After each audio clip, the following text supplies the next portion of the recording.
Okay, hello everybody. So today's lecture is about debugging. Also, since we got to about 5 weeks into this module, I think we're going to do a little bit of a recap. Okay, so we'll do a reminder of some of the basics of Python that we've looked at, but maybe glossed over. So we'll talk about statements, flow of control. I've shown several slides of flow of control. We'll look at them all together to kind of compare them, and a reminder about operators and comments. And then in the second half, we'll get on to debugging, and we'll look at a tool called PyCharm. So this is like a souped up version of idle. We've been using idle so far. PyCharm's much more advanced tool for doing development. So it's an integrated development environment. Like idle, but they're much more advanced, and it's going to help us do debugging. So we'll talk about how we install it, configure it, the debugging features, and then some of the other code development features. Okay, so why are we doing it like this? Well, it's a good point at which to take stock. We've had this is week 5, so we've had 4 weeks of sort of basic ideas.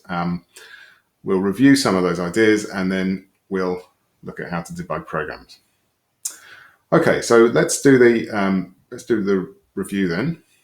So just a reminder of things that we've covered. There's actually quite a lot of things you'd be maybe surprised to see how much we've covered so far. So in terms of syntax, we've seen that a program is a list of instructions that are executed by the computer. And in lots of languages actually, but in Python these instructions are called statements. So essentially each line of code is a statement. It's not quite true, but that's the basic idea. And Python statements can be composed of things like variables, so things we've seen like name or age, that kind of thing. They're variables because they can change. So we don't know what they're going to contain when the program runs to start with, because there's something, in this case, in the case of the examples we looked at, the things that the user types in. So we don't know what they're going to have in them, but we know that we're going to need to store something. The statements can have things like literals, where we put in a bit of text maybe, or a number that's going to stay the same every time the program runs. Hello. They can be operators, so things that, so like equals, plus, minus, the asterisk, which we use for times, the slash, which we use for divide. Expressions, so you can combine those things. So you can see I've got 5 times 10, that's an expression. And I've got cost times 2, that's another expression using a variable and a literal in that case. And then we can have things called keywords. The things we've seen particularly are if, elif, else, def for when we're doing functions, return for when we're returning values from functions. So we've seen a few of those. There are some more which we'll cover later on. And then comments are things we put in our program to remind us of what's happening, or perhaps to comment out a bit of code that we don't need for the time being. And there's a page of the W3 schools that will remind you of all these things. Statements, so as I mentioned, they're made up, so the statement is made up of those components. So statements are usually the basic building blocks of a program, and something like print hello world is a statement. So it's actually calling a function called print, which prints out this text hello world, but it's a statement. Put together, it's a statement. The calculation year of birth, which is the year, current year minus the age, is a statement.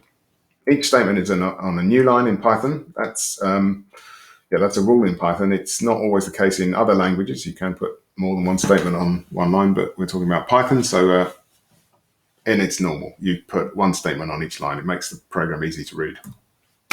And as we've seen, indentation in Python is meaningful. So that's used to, we've seen it in two locations, two contexts. It's used to indicate the body of a function. So when we define a function, we indent the body or the code in the function. Or when we use conditionals, if we use if or else or elif, we indent the statements that have to be executed when the condition is true. We've seen that statements are executed one by one, usually in the same order as they're written down, so usually top to bottom. But when you have a conditional, only some of the statements may be executed, and when you have a function, the statements inside the function are executed before carrying on to the next statement after the invocation. So just to remind you of that in pictorially, so typical flow of a program is one statement after another. So we do one, and then we do the next one, and then the next one. So just the program, rather, the computer reads down the program and executes one statement one after the other. Like to draw a square, it's exactly that. We go forward for 100, we turn left, we go up for 100, and so on. If you've got conditionals, that changes the flow of control because it means that some of the statements won't get executed. So we've got a statement. If we've got an if condition, that's the statements that get executed if the condition is true, or if the condition is false. There may be some other statements. We have an else at the end of our if, which will mean that these other statements get executed, or maybe nothing at all. So the number of statements gets executed is very dependent on what the variables are set to at the time, what the condition therefore is. If the condition is never not true, then those statements are never executed. Okay, and functions again change the flow of control through the program. So we have a statement. If we have a call to a function, that means that the execution of the flow of control drops down into that function and executes the statement, and then comes back to the program where the function was called. If we have that same function call again, then we drop down into that function, execute the statements, and then return back to the program. So it may be the case that if you've got a function that the statements in that function get used many, many, many times as the program runs. Okay, operators, we've seen quite a few operators now. They're kind of familiar. So they operate on values. We normally have what are called binary operators. I'm not sure I introduced that term, but a binary operator is one that operates on two values, or two things. In this case, the equal sign is the operator. It's operating on the two things. It's operating on the message at the left-hand side and the hello at the right-hand side. And in this case, it's storing the hello in the message variable. So it's assigning the hello to the message variable. So it's called a binary operator because it's operating on two things, one on either side of it. There's another example. So 3 minus 2 is the minus is a binary operator. It's operating on the 3 and the 2. But also the equals is a binary operator there. So to do this statement, we subtract 2 from 3. That's the first thing. It's in brackets, so that happens first. And then whatever the result of that is, 1, is stored in the result variable. There are also so-called unary operators, which operate on a single value. Again, I don't think I've introduced that term, but if you've got maybe a minus sign here, so the negative value is minus the positive value. So this minus sign here is a unary operator. It's just operating on the thing on the right. The equals is a binary operator. Okay, and we've seen lots of different operators in Python, including arithmetic operators, so plus, minus, times, divide. We've seen assignment operators, so the equals or the plus equals. So equals assigns a value to the variable on the left. Plus equals adds the value on the right to the variable on the left. Whether if it's a string, it concatenates it, glues it onto the end. If it's a number, it just adds it into the variable. And then we've seen comparison operators we can use when we're doing if statements. So if something's equal to something else, if they're the same, or if they're not equal, or if we're talking about numerical values, one is greater than, or one is less than, greater than or equal to, less than or equal to. We've seen logical operators, so things like and, or, and not. And we've also seen membership operators. So if a value is in a particular thing, we'll see. We have seen that, but we haven't covered much of it. We'll see more of that. We just saw that in an example, didn't we? We'll see more of that a bit later on when we look at lists. Okay, and there are some other operators, obviously, that we haven't met yet. But that's just a recap of operators. Comments, we've seen they're used to maybe explain what's going on in the code, make it more readable, or prevent execution. So you've got a bit of code that you don't want to run, you just comment it out for the time being and maybe uncomment it later.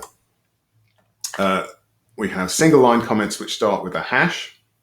So that hash symbol means that the thing we're reading there just it doesn't get executed, it doesn't get run when the program is run. It's just can be some information, or you can put them after a statement. So you can have a hash and the comment after a statement. It's part of the code, but it doesn't. This bit doesn't get run, so it's just it's adding some more information about what's going on here. Quite useful to tell us maybe what the else stands for. We've also seen.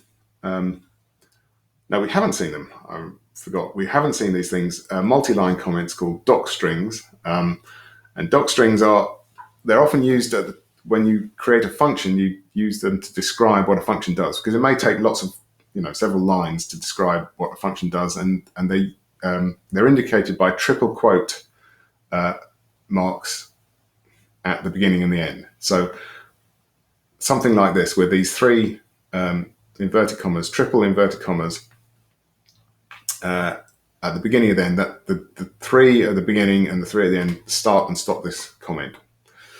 And because, as I said, they're multi-line, if I want to write a big chunk of text, I only need to put the three at the beginning and I need to put three at the end, and anything in between them is regarded as a comment by Python. Okay, the indentation there isn't meaningful. It's just to help make that bit of that comment readable. So, quick check. Let's just finish this off. Quick check. Can you spot? By the way, this code is in Notepad, which is where I get the line numbers from. So the color coding is different from the idle that we've seen so far. And in fact, we'll see later on today, PyCharm is going to give us different color coding again. Okay, single line comments. Quickly, where are they? Give me a second, or you can pause the video. Hopefully you'll come up with the lines 9, 15, and 21. You can see that in this case they're in green, but it doesn't have to be the case. But Notepad++ puts them in green. Some executable code that's been commented out. Okay, where's that? Okay, I'll give you a second to look at it. And the answer is the gender. So line 15. That's an executable bit of executable code. If we uncommented that, it would prompt the user for input as to whether they're female or male or neither. But in this case, it's been commented out. And a multi-line comment, give you a second to look at that. And hopefully you said lines 2 and 3. It's that docstring there, which is telling us what this get message function does. Okay, and last one, statements with 4 operators. Can you see a statement with 4 operators? I'm sure I can. Oh, yes, I can. Okay, lines 5 and 7. So these if conditions, they're quite involved, not really complicated, but they're involved. If you're a student and your age is less than 18 or your age is greater than 65, then you get this 20% discount. So there's 4 operators there. The and, the greater than or less than or equals, the or, and the greater than. That's 4 operators in a single line. Similarly for line 7, it's got 4 operators. Okay, I'm going to pause there and get on to the next video in a second.